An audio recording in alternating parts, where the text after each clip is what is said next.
เป็นสงครามพี่น้องเขาเมื่อในก็มีรถวิโก้ครับพี่น้องเขานะอันในรถโค้งครับอันในก็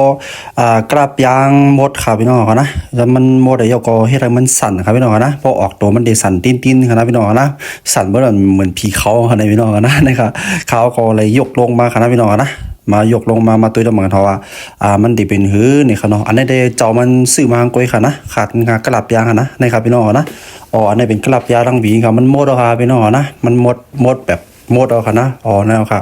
แล้วก็เจ้าของอันนี้ได้เจ้าของซื้อมาทางก้อยครับพี่น้องนะซื้อมาก็ให้เปลี่ยนปันในเขาว่านะนะครับมันเดี๋ยวมีหมักโป้งหมักปอมีซินตั้งหลังคันน้ำมันออกให้ก็ได้เปลี่ยนซินปลาครับพี่น้องนะเพราะว่าพี่น้องหลายก็ถามเขามาน่ะเขาว่าเพราะเปลี่ยนขั้นก็คือเนี่ยมันเดี๋ยวมีเจ้าไหนพี่น้องนะมันเดี๋ยวมีลูกปืนเล็กๆแค่ยังลูกปืนอันไหนคะนะลูกปืนในมันเดี๋ยวอยู่ไกลเนกีนะครับนะเพราะว่าลูกปืนตัวเพราะเขาเหยียบกลับพอเขาเหยียบกลัดเนี่ยตัวลูกปืนหมักป้อเนี่ยติดกับกดหวีค่ะนะอ๋อตัวในค่ะนะตัวในโตยกว่าตัวในทางโตค่ะนะยกว่ามันติมีมาทางกลับยานะครับพี่น้องเรานะครับเอาตัวใหม่ใส่ค่ะนะในก็จื้อยี่ห้ออีสังกับมูเขานะเจ้าของเป็นซื้อมาก้อยว่าเอาในใส่ในเขาว่านะนะครับหน้าตาก็เหมือนในไว้กันเนี่ยเพราะว่าใส่บ่มใจของ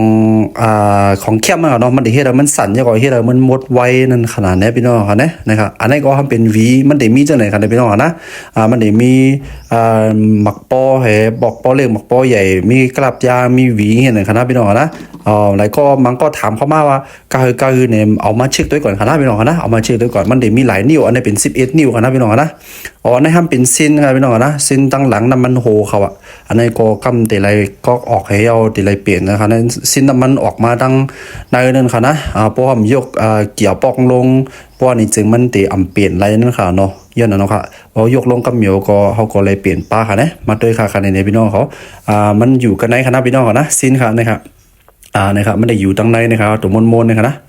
ถ้าเขาเรียกน้ำมันออกมากันนั้นปีจะขาดลำปีจะนะขับน้ำมันหลายนะพี่น้องนะอย่างนั้นว่าพอเอาเกี่ยวปอกมันลงป้าเนี่ยเขาก็เช็คป้านะเนาะพอเช็คป้ามันลีเนี่ยก็รัดในเจ้าบนหาเนี่ยเอาในก็จะเป็นว่าเปลี่ยนป้าสิเล่ในเขานะเขาก็การรีไลเปลี่ยนปั่นป้าค่ะเนาะป้อมเปลี่ยนว่าน้ำมันเครื่องเขาหายด้วยค่ะนะพี่น้องนะ